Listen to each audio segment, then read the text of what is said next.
I never thought I'd be in this situation, but here I am, pouring my heart out to strangers on the internet. I'm Darla, 28F, and I've been married to Jimmy, 30M, for 3 years now. We met during our sophomore year of college at a mutual friend's birthday party.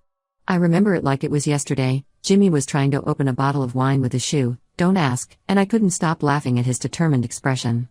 We hit it off immediately, bonding over our shared love of terrible sci-fi movies and a mutual hatred of olives. We dated for 4 years before getting married. Those years were filled with late-night study sessions, weekend road trips, and dreams of our future together. Jimmy was always the more practical one, planning our finances and talking about stable careers. I was the dreamer, always coming up with wild business ideas or imagining us traveling the world. Somehow, we balanced each other out perfectly. After graduation, we both landed entry-level jobs in our fields. I started as a junior marketing associate at a small tech startup, while Jimmy got a job as a software engineer at a mid-sized company. We were ecstatic, it felt like everything was falling into place. We rented a tiny apartment together, furnished it with second-hand furniture, and spent our weekends exploring our new city. Our wedding was small but perfect. We got married in Jimmy's parents' backyard, surrounded by our closest friends and family. I'll never forget the look on Jimmy's face when he saw me walking down the aisle. It was a mix of love, happiness, and a touch of nervousness that was so quintessentially Jimmy. We honeymooned in Costa Rica, spending 2 weeks hiking through rainforests and lounging on beaches. It was during this trip that we really started talking about our future. We both wanted to advance in our careers, save up to buy a house, and eventually start a family. The first year of our marriage was blissful. We were both working hard but always made time for each other. We'd have weekly date nights, try new recipes together, and spend lazy Sundays binge-watching our favorite shows. Jimmy would surprise me with flowers for no reason, and I'd leave little love notes in his lunch. We were that sickeningly sweet couple that everyone else rolled their eyes at, but we didn't care. Things started to change about a year into our marriage. I had been putting in extra hours at work, taking on additional projects, and really trying to make a name for myself. My hard work paid off when I got my first promotion to marketing manager. I was over the moon. This was a big step up and came with a significant pay raise. I couldn't wait to tell Jimmy. I remember that night clearly. I had picked up a bottle of champagne on my way home, planning to surprise Jimmy with the good news. When I got home, I found him playing video games, something he'd been doing more and more lately. I shared my news, expecting him to be as excited as I was. But his reaction was lukewarm, to say the least. He congratulated me, but there was something off about his tone. When I asked if everything was okay, he just shrugged and said he was tired. Over the next few months, I noticed Jimmy becoming more withdrawn. He started spending more time playing video games or browsing on his phone. Our date nights became less frequent, and when we did go out, Jimmy seemed distracted. I tried to talk to him about it, but he would just say everything was fine and change the subject. At work, things were going great for me. I was thriving in my new role, taking on more responsibilities and really making an impact. My boss started mentioning future opportunities for advancement, and I was excited about the possibilities. But at home, the atmosphere was becoming increasingly tense. Jimmy's behavior continued to worsen. He started making snarky comments about my long hours at work, implying that I cared more about my job than our marriage. When I talk about my projects or achievements, he'd either zone out or find a way to change the subject. It hurt. This was the man who had always been my biggest cheerleader, and now it felt like he couldn't care less about my success. Things came to a head last week when I got another promotion. I was now a senior marketing manager, a role I had been working towards for months. The promotion came with another substantial pay raise, putting my salary significantly higher than Jimmy's. When I shared the news, Jimmy's reaction was cold. He muttered a half-hearted congratulations and then said, "I guess you're the breadwinner now, huh?" before walking out of the room. That night, we had our biggest fight ever. Jimmy accused me of being selfish and only caring about my career. He said I was changing, becoming someone he didn't recognize anymore. He brought up all sorts of things from the past, how I used to cook dinner more often, how we used to spend more time together on weekends, how I used to ask for his advice on work stuff, but now I just made decisions on my own. I was shocked and hurt. I reminded him that he was the one who had become distant, that I had tried to involve him in my work life but he always seemed uninterested. I told him that his insecurities were causing problems in our relationship, and that I shouldn't have to diminish my success to make him feel better. The argument ended with Jimmy sleeping on the couch, and we've barely spoken since then. The atmosphere in our home is icy, to say the least. I'm hurt and confused. I love Jimmy, and I always thought we were a team. I never imagined my success could cause such problems in our marriage. To make matters worse, I've noticed that Jimmy has been spending a lot of time texting someone. He's very secretive about it, always angling his phone away from me and quickly putting it down if I walk into the room. When I asked him about it, he got defensive and accused me of not trusting him. It's making me paranoid. Is he confiding in someone else about our problems? Or is it something more? I'm at a loss. I don't know how to fix this situation. I've tried talking to Jimmy, but he just shuts down or gets angry. I've confided in my best friend, Lisa, 27F, who I've known since high school. She thinks Jimmy is being unreasonable and that I shouldn't let his insecurities hold me back. But she's always been very career-focused herself, so I wonder if she's really seeing the whole picture. Part of me wonders if this is the beginning of the end for our marriage. I never thought success in my career could cause such problems in my personal life. I always imagined Jimmy and I taking on the world together, celebrating each other's victories. Now it feels like my victories are driving a wedge between us. I'm not ready to give up on us yet. We've been through so much together, from cramming for finals in college to supporting each other through the loss of Jimmy's dad 2 years ago. But I also don't want to sacrifice my hard work and achievements. I've worked incredibly hard to get where I am, and I'm proud of what I've accomplished. I'm looking for advice. Has anyone been in a similar situation? How did you handle it? Is there a way to save my marriage without giving up my career? Or am I fighting a losing battle? I feel like I'm being forced to choose between my marriage and my career, and it's tearing me apart. Update 1, it's been a month since my last post, and a lot has happened. Thank you all for your advice and support. I've been trying to process everything and figure out the best way forward. Your comments gave me a lot to think about, and I'm grateful for the different perspectives you all shared.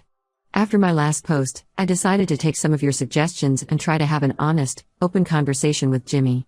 I planned a nice dinner at home, hoping to create a relaxed atmosphere where we could talk things through. I even took a day off work to prepare everything. I made Jimmy's favorite lasagna from scratch, bought a nice bottle of wine, the same kind we had at our wedding, and even put on the dress I wore on our first date. Thankfully it still fit. When Jimmy got home, he seemed surprised by the effort I'd made. For a moment, I saw a flicker of the old Jimmy, the one who used to look at me like I was the only person in the world. We sat down to eat, and at first, we made awkward small talk about our days. Then, gathering my courage, I tried to open up the conversation. I told Jimmy how much I loved him and valued our relationship. I reminded him of all we'd been through together, the good times and the bad. I brought up memories from college, like the time we drove 8 hours to see his favorite band in concert, or when we stayed up all night comforting each other after we'd both bombed a big exam. I talked about our wedding day, and how certain I had been that we would face whatever life threw at us, together. Then, I opened up about how hurt I was by his recent behavior. I explained that my success at work didn't mean I was trying to leave him behind or change who I was. I was still the same Darla who loved bad karaoke and could quote every line from The Princess Bride. I told him how much it hurt that he couldn't seem to be happy for me, that instead of celebrating my achievements, he seemed to resent them. At first, Jimmy was quiet, just listening. Then, to my surprise, he broke down.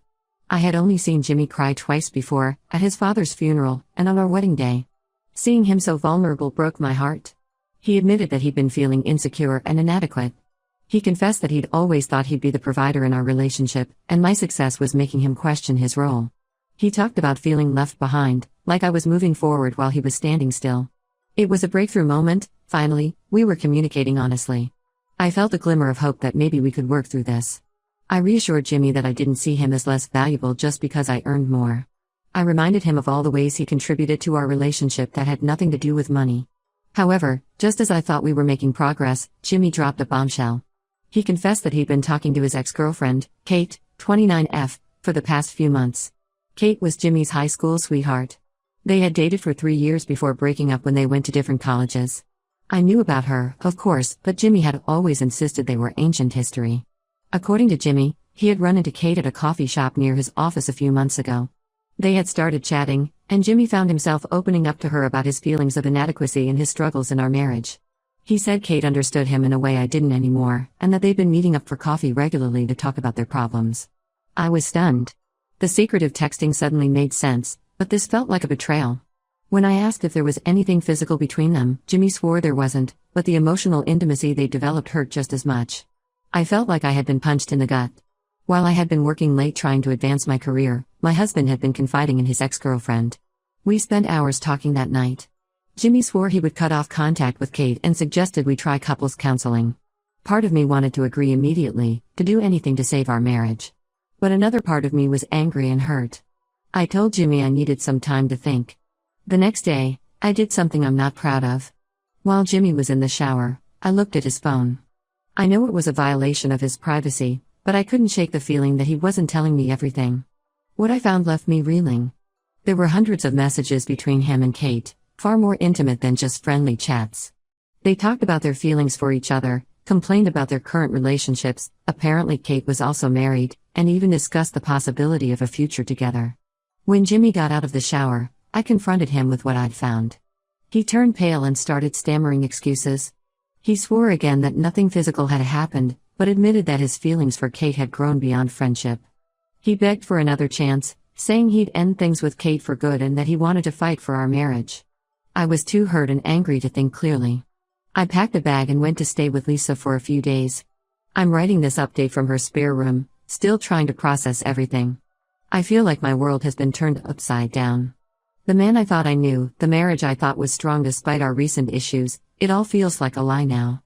I keep thinking back to all those nights I worked late, feeling guilty for not being home, while Jimmy was messaging Kate. I think about all the times I tried to talk to Jimmy about our problems, only to be shut down, while he was opening up to her instead. I'm torn between my love for Jimmy and the life we've built together, and the anger and betrayal I feel over his emotional affair. 7 years is a long time to be with someone. We've built a life together, we have shared friends, shared memories. The thought of walking away from all of that is terrifying. But at the same time, I don't know if I can ever trust him again. And underlying all of this is the original issue: can our marriage survive if Jimmy can't accept my success? Even if we could move past the Kate situation, would we just end up back where we started, with Jimmy resenting my achievements? I'd appreciate any advice or perspectives you all might have. How do I move forward from here? Is it even possible to rebuild trust after something like this? And how do I balance my love for Jimmy with my need for a partner who supports my success?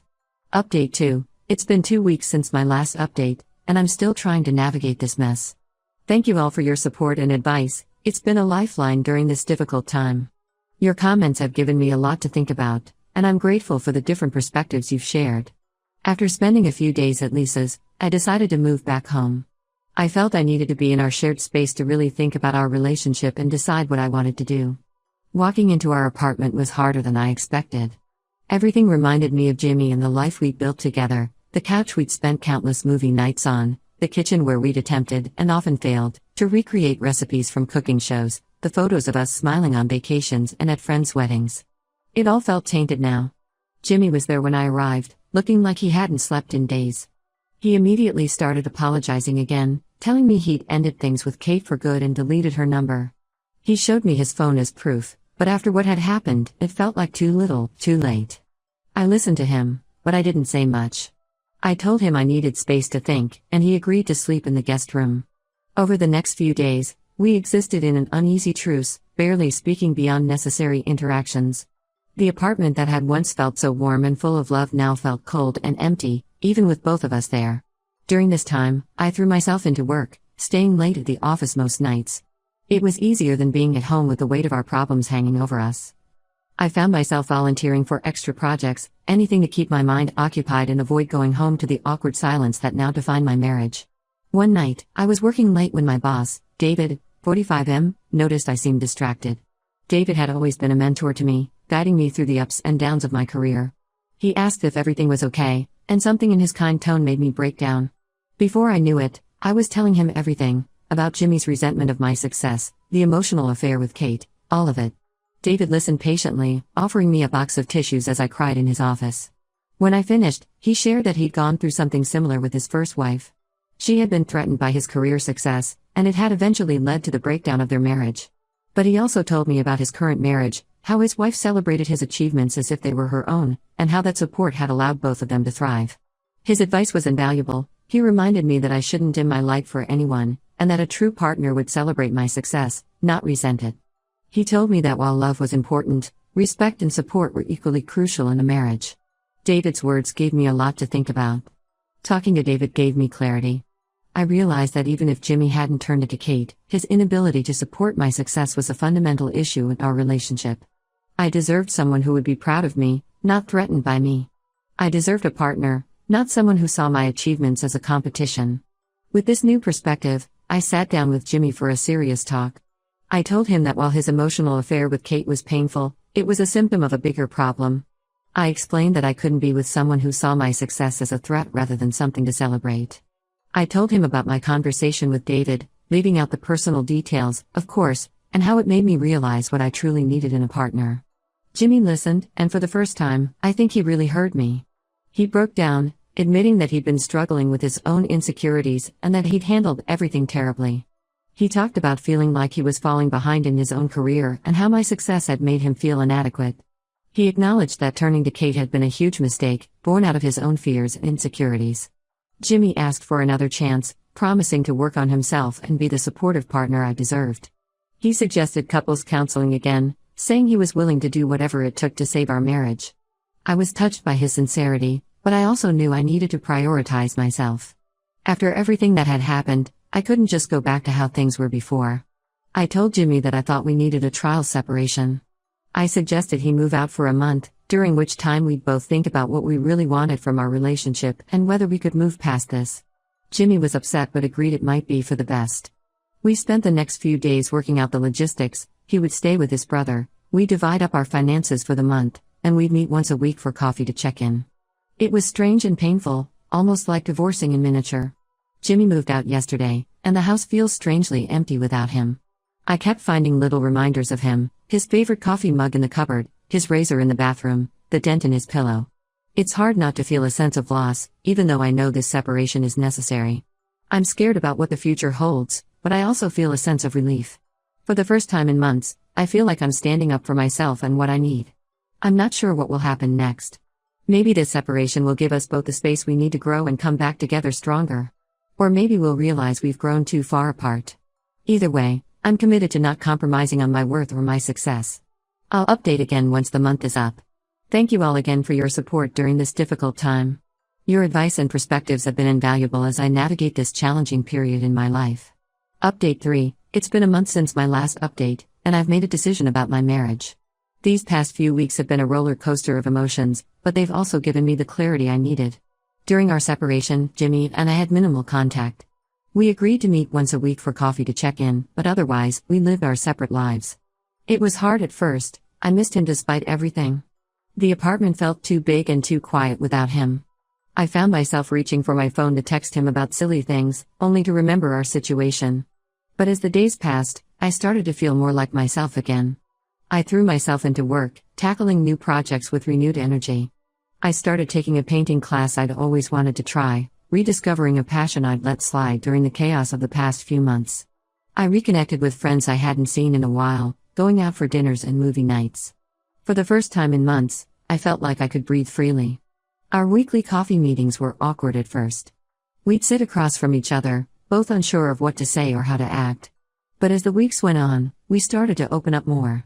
We talked about our feelings, our fears, our hopes for the future. It was strange, in some ways, we communicated better during this separation than we had in months of living together. Jimmy, for his part, seemed to be doing some serious self-reflection. He talked about the therapy he'd started and the realizations he was having about his insecurities and behavior. He seemed genuinely remorseful about the Kate situation and committed to working on himself. He told me about how he was trying to refocus on his own career, setting new goals for himself instead of comparing himself to me. As the end of our trial separation approached, I found myself at a crossroads. Part of me missed the life Jimmy and I had built together. I missed our inside jokes, the comfort of his presence, the history we shared. But another part of me had grown accustomed to the independence of the past month. I'd rediscovered parts of myself that I'd let slip away in the troubles of our marriage. Yesterday, Jimmy and I met for our final coffee. We both knew this was the moment of decision. The air felt heavy with anticipation as we sat down at our usual table. Jimmy spoke first, telling me how much he'd changed and how he wanted to make our marriage work. He promised to be my biggest cheerleader and to never let his insecurities come between us again. He talked about going to couples counseling, about rebuilding our trust, about starting fresh. I listened to him, and part of me wanted to believe it could be that simple. But as I sat there, I realized something important. While I still cared for Jimmy, the trust that had been broken wasn't just about his emotional affair with Kate. It was about his inability to support me and celebrate my successes. It was about the months of feeling alone in my own marriage, of walking on eggshells around my own achievements. With a heavy heart, I told Jimmy that while I cared for him and appreciated his efforts, I didn't think our marriage could recover from this. The past few months had shown me that I needed a partner who could support me unconditionally, someone who saw my success as our success. I deserved someone who would stand beside me, not behind me or in front of me, but right there with me, facing whatever came our way together. Jimmy was devastated, but I think on some level, he understood. We talked for hours, crying and reminiscing about the good times we'd had. In the end, we agreed that ending our marriage was the best decision for both of us. It was painful, but it also felt right. Today, I met with a lawyer to start the divorce proceedings. It's surreal and painful, but I also feel a sense of peace. I know I'm making the right decision for myself. This experience has taught me so much about self-worth and the importance of having a truly supportive partner. While I'm sad about the end of my marriage, I'm also excited about what the future holds. I'm going to focus on my career, my personal growth, and eventually, finding someone who can stand beside me as an equal, celebrating each other's successes. Thank you all for your support throughout this journey. Your advice and perspectives have been invaluable. While this isn't the happy ending I once imagined, I believe it's the right ending for me. Here's to new beginnings and brighter futures.